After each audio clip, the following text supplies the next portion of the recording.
Hello and welcome to this fortnightly program. I am Nitin Gokhale. Over 4 months after the unrest began, the Kashmir Valley is gradually showing signs of returning to normal life. School exams have taken place, markets have opened partially, and palpable violence is at its lowest in 4 months. Even stone pelters have lost the momentum, even as the LOC and the IB remain tense. So what would the winter months bring? Can the state government regain the initiative it had lost to the separatists? Will the line of control quieten down? These would be the questions uppermost in everyone's mind as Jammu and Kashmir actually approach the harsh winter months.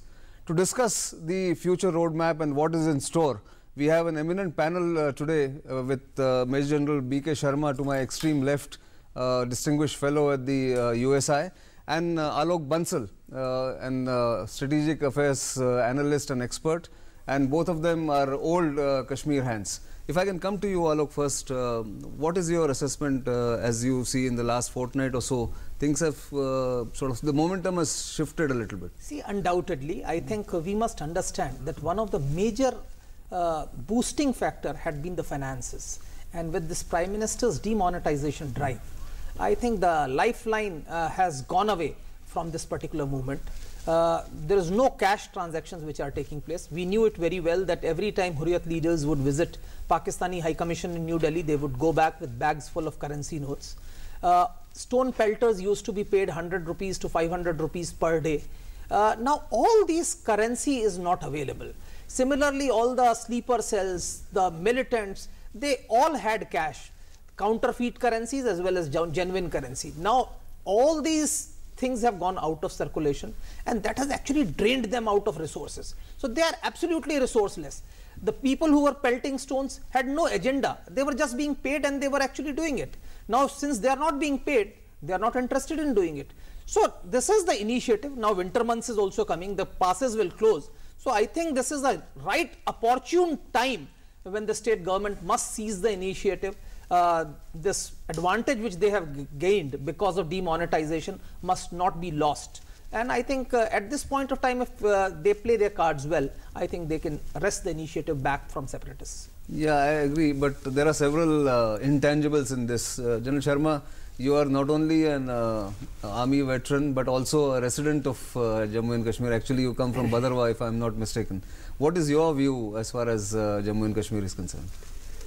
See, I look at the situation that of cautious optimism, okay, and yet marked by uncertainty. Well, it has always been that Kashmir has been through the cycles of violence and then relative peace, and again you go back to cycles of violence. Yeah. So it's a requirement on our part to carry out a detailed diagnostic assessments. Right. Why these cycles are waxing and waning. And now, as Alok said, that I will not repeat the situation, sure, it is in front of us. Yes. But we have to have a very incisive, objective analysis, right, of the causative factors that led to this, what you can say, this boil up, particularly after a very, very successful assembly elections. True. Look at those fault lines, look at those weaknesses that had crept into, which were exploited by the secessionists in the valley and further exploited by Pakistan. Sure. And now we have yet another window of opportunity to address these issues, and I am very certain that if we are able to deal with all these issues in a comprehensive manner as part of a broad-based strategy, right, we should be able to restore normalcy, peace and stability in Kashmir. And I would say the benchmark of that is how the students have responded in large numbers. They have actually, against the militant diktats, yeah, they have come and participated in the exams. Yes. And 25 to 30,000 of these students had actually migrated to Jammu, gone to the tuition centers. Some of them have even come to Delhi. So that aspiration to do well in their career is very much there. That's right. And parents are very much behind encouragement to all this. Yes. And these are the sentiment that we must encash and take the process further. I agree. In fact, as long as the people want to do it, I think the separatists will have no locus standi if the people can put the pressure. This is, I think, the roadmap. Undoubtedly, I think the people have suffered a lot because of the demonstrations. The tourists didn't come after July onwards. Right. In fact, the people who have taken loans, the tourism, the taxi operators, the houseboat owners, they've all suffered. And I think there is a limit to which people can tolerate this. Sure. And to some extent, some of them were being compensated by the militant organization, the separatists, by payment or paying out of doles. Right. Now, those doles have stopped. Correct. So, people are obviously agitated. They've lost money and now the doles have stopped. Absolutely. Secondly, what has happened is the global scenario has also changed. With Trump victory, there is a sense of uncertainty which looms large. The Pakistan, which was being the main backer, is also on the back foot because Trump is an unknown entity. Absolutely. And I think there is pressure on Pakistan. Its relations with Afghanistan have been deteriorating consistently.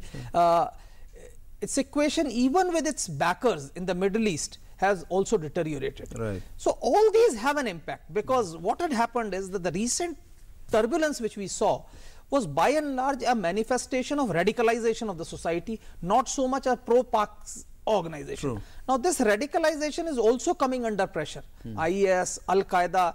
And another thing which is very important, which we must understand, is that theocratically, IS losing out in Mosul, and if its territory actually shrinks, it has a huge impact, because theologically, for Abu Bakr al-Baghdadi to remain caliph, he needs to have a territory under his control. Exactly. Now, if that territory vanishes, I think that sort of support base also goes. Right. So, I think at this point of time, this turbulence which we saw from July onwards, this was actually that attraction for the radical Islam, which was actually twisted and turned in a manner to give it an anti-India projection. Sure. I think that has now died down, and now it is for the state government to play its cards well, ensure that the ringleaders are kept under check and controlled, and I think growth and momentum grows in railway line has been restored. You could see the way people were very happy. And despite all this turbulence, South Kashmir, the railway line was never touched. So that also shows that people know what is in their interest, and people are willing to draw a line. That's what happens when the prolonged agitation or prolonged uncertainty or turmoil goes on. I think the fatigue sets in. And if you look at how the administration has responded, I think the government had initially was shell-shocked, the state government, and they really couldn't take the measures that they needed to take. But now with this opportunity, like you said, this window of opportunity must be seized. The international border and the line of control, of course, remain hot. And now, what is your prognosis as far as these coming days are concerned? Because Rahil Sharif, future seems little uncertain at the moment, whether he will retire, he will not retire, whether the Pakistani army will ratchet up the tension again. What's your assessment on that? See, post the surgical strikes, Pakistan military establishment has got unnerved. Completely. Because there was a paradigm which had set in, and they were very comfortable with this paradigm. The status quo was very comfortable. Yes, and this paradigm got disturbed. Right. Now, this is all compensatory mechanism. So how do you sort of, respond? You do not have the capacity to respond the manner in which India responded. Sure. So, there are these pinpricks at the LOC, the exchange of fire, and particularly targeting civilian population of a certain community is going to be the modus operandi of these. Right. But they cannot sustain this. If you look at the past, LOC had heated up, and it was on the request from Pakistan that the situation at the LOC had got diffused. India had acceded to that request. The ceasefire you are talking about. Ceasefire. November, exactly 13 years ago. Yes. Because you have to raise the level of punishment for Pakistan. The costs have to be raised. Cost has to be raised, and probably we'll have to go through that cycle once again till they realize that it's going to be a cost prohibitive proposition for them to hit up the LOC and embark on this kind of a misadventure. Right. And I'm sure we are more than prepared for that kind of a thing, but I would go more into the internal dynamics of the valley which need to be addressed. Absolutely. People are there. We very clearly, our leadership has said they belong to us, they're part of us, therefore they have to be treated like any other Indian. Therefore, we have to now consolidate the political process there, broaden rather than having the hegemonic dynastic political approach, broaden the political base there, Sure. build up the political institutions, and restore the faith of people of Kashmir in the Indian political system and the democratic setup. Indian constitutional setup. Sure. And for that, engagement with the youth of that state is extremely important, because we tried and tested some of the traditional political parties. They have their own dubious role, Yes. and they keep sometime playing on both sides of the fence, yes. and in the bargain the normal people actually suffer. Sure. Now we have to be very creative, innovative in identifying creative young leaders who are the icons of the people, engage with them and give them a sense of hope and justice. Absolutely. But the flip side of saying that the government must seize the initiative is also to isolate the separatists who wield disproportionate influence, at least in the minds of some of the people. Undoubtedly, I think we have pampered these separatists too a lot. I think they hardly have support, and if we can isolate them and quarantine them, I don't think so that sort of a turbulence we'll see again. Here also I must tell you that the infiltrators who have been coming, they are also very seriously handicapped. We must understand when they would come with wads of cash, some ammunition, arms. Now they don't have cash. Now how do they sustain themselves? Now either they force themselves on the locals, which again leads to reaction, difficult, yes. and it has become that much more difficult. Already the people who were there, the sleeper cells who were already there, they had to be paid. Now that so this factor, which we are not very often seeing it, that this single economic miracle has actually transformed the politico-military dynamics in Delhi. Very often we look at it only from the political or a military point of view, but I think this single step has actually disarmed the militants to a very great extent and has actually given us a decisive edge. Now we have to seize this moment, engage with the people. As General Sharma said, the youth are more than willing. Their participation in the exam, in fact, they are willing to become entrepreneurs. They are willing to go into different careers, different careers, and I think we need to provide them opportunities so that they can engage themselves. I think we'll talk more about it after this break. I need to take a short break, but don't go anywhere. We are discussing the situation in Kashmir, in fact Jammu and Kashmir, and the signs of early normalcy returning to that state. We'll come back soon.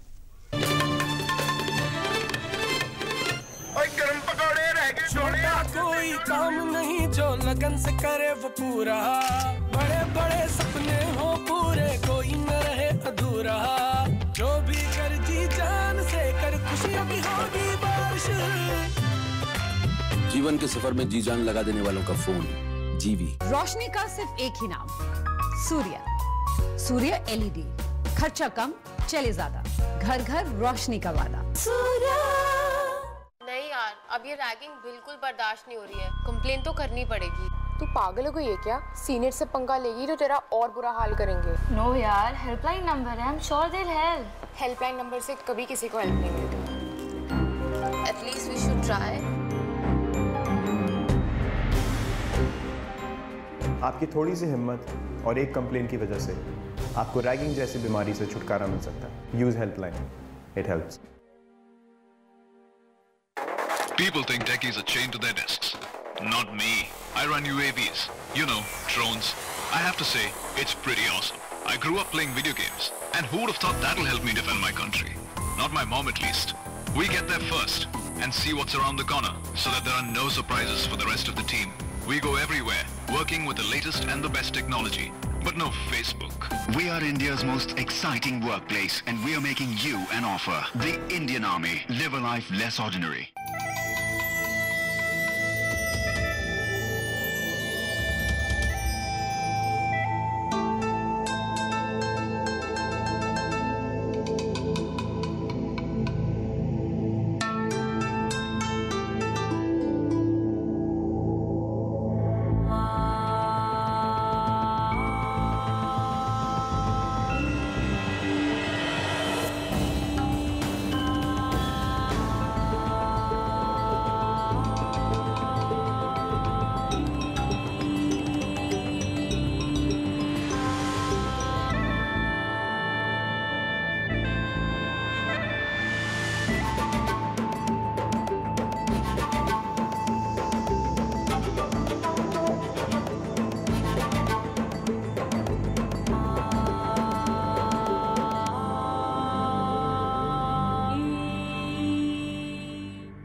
बचपन में पेड़ चढ़ना अच्छा लगता था, बड़ी हुई तो सब चाहते थे कॉर्पोरेट लैडर चढ़ जाऊं। कुर्सी पर बैठे इनविजिबल सीढ़ियां चढ़ना नॉट माय स्टाइल। मुझे पसंद है टेक्नोलॉजी और पहाड़ चढ़ना, and this is the only job जो मुझे दोनों करने देता है। It's lonely at the top, but the view it's incredible. हम है भारत के सबसे एक्साइटिंग वर्कप्लेस और हम दे रहे हैं आपको एक ऑफर। भारतीय सेना, आम नहीं ये जिंदगी।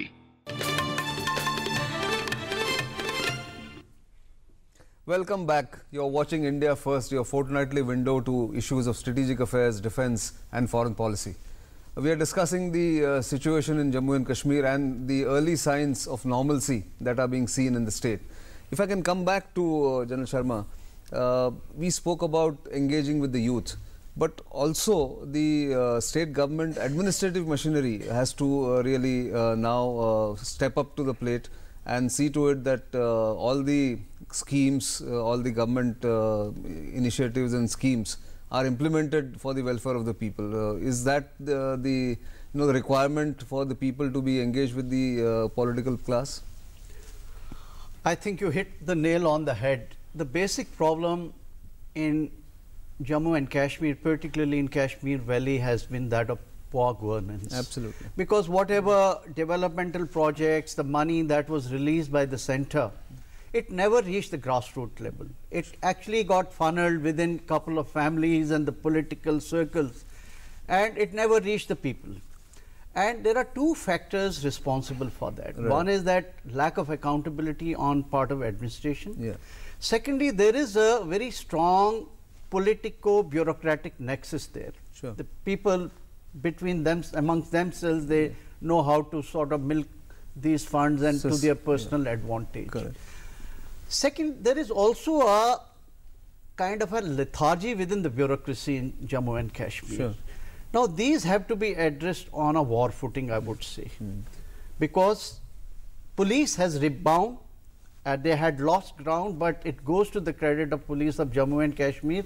Again, under very heavy odds, they've gone and established normalcy. Sure. Now, these are other departments, Right. particularly dealing with day-to-day problems of the people and implementation of some of these projects. Right. This has to be done in the form of early harvest projects on fast-track basis, so that some visible results of good governance are actually there for people to see. Yeah, I agree on that completely, because one sense I get is that the civil administration, Alok, if you look back for the last 25, 26 years, has got into this mode that because there is uncertainty, everything else can be done by the security forces, especially the army. So the army was left to hold the can for both the military operations as well as civic amenities and civic welfare measures. I think the civil administration has to now step up. I think there has been a dichotomy. Actually, when army stepped in, the fact was that the civil administration was conspicuous by their absence. Sure. In fact, the people who are posted in hinterland would never reach there. So as a result, it was felt that some action had to be taken, so army had to be brought in. Absolutely. Now also, the army is very keen to hand over most of these responsibilities and get back into the cantonments. Yes. I think for some time at least army must continue at least with the schooling part of it, because schools are very important. Because those goodwill schools are very, very important, because youth has to be kept engaged and brought into the mainstream, because it's basically a war of narratives. Sure. The separatists have churned out a narrative which they are trying to propagate.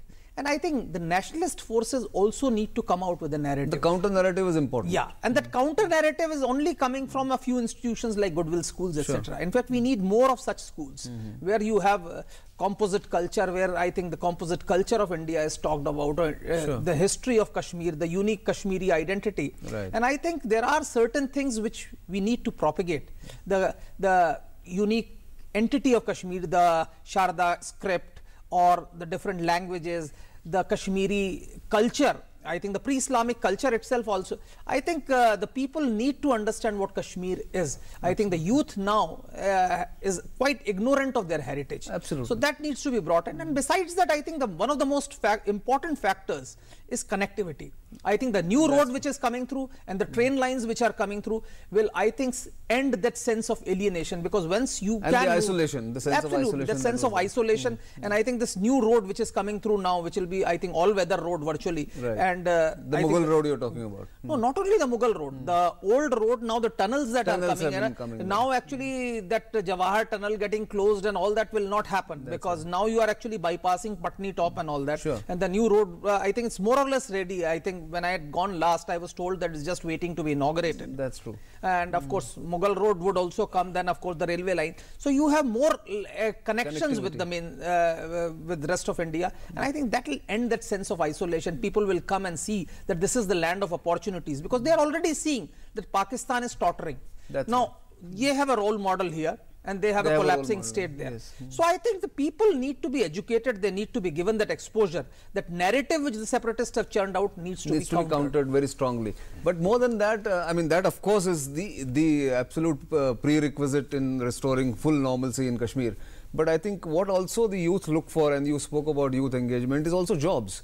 I think there has to be a very concerted, concentrated effort to create jobs. Isn't that the requirement? See, that's a requirement. But firstly, you have an overarching approach to Valley. And that was so beautifully articulated by Prime Minister Atal Bihari Vajpayee. Yes. He talked about Kashmiriyat, Insaniyat and Jamhuriyat. Absolutely. And that had resonated so well with the people of Kashmir. Sure. Right? That's a pick-up point. That you build up on these three fulcrum are the pivotal points, and now convert it into an action plan, which is a broad-based action plan. And within that overall ambit, youth engagement becomes an extremely important part of it. Yes. Now you see one paradigm shift that has taken place in the past. Whenever such uprising was there, it was a kind of a emotional blackmail, and the government of India responded and went for talks to the very elements who had actually perpetuated the crisis. And instigated these instigated. Yes. This time, government has shown no sense of urgency to engage with these people. Sure. But now you cannot be at peace that, okay, this has happened. You can't be complacent on this. And yes. let not that fatigue syndrome or the fatigue factor come into our policy making. Right. It should be the engagement with the youth. That's right. And new institutions have been created both in Valley and in Jammu and Kashmir. Create more vocational institution. Right. You cannot give government job to everybody. Everyone, yes. Therefore, create more vocational centers, generate local employment opportunities, and boost local economy. And entrepreneurship should be the way forward. Tourism, I'm telling you, tourism is one industry. That's right. Which can network many other aspects of local economy. Yes. And that should be our focus. And I think more employment opportunities will be generated through that. On that note, I think that's an absolute correct point that both of you have brought out, that Kashmir needs not just the so-called healing touch, but it needs a very comprehensive approach on both generating economic activity, jobs, entrepreneurship, and of course seeing to it the central government and the state government must see to it that the governance structures are back in place, and governance is the key to bring complete normalcy in Jammu and Kashmir, which I think should be the government's aim, and which I am sure the government is looking at going forward as the turmoil tapers out in Jammu and Kashmir, which has been sort of dominating the headlines for the last 4 or 5 months. But let's hope that better sense and better days come to Kashmir in the coming months. On that note, all that remains for me to say thank you to both my panelists for this wonderful insight, and we'll come back and meet again in a fortnight's time. Till then, goodbye.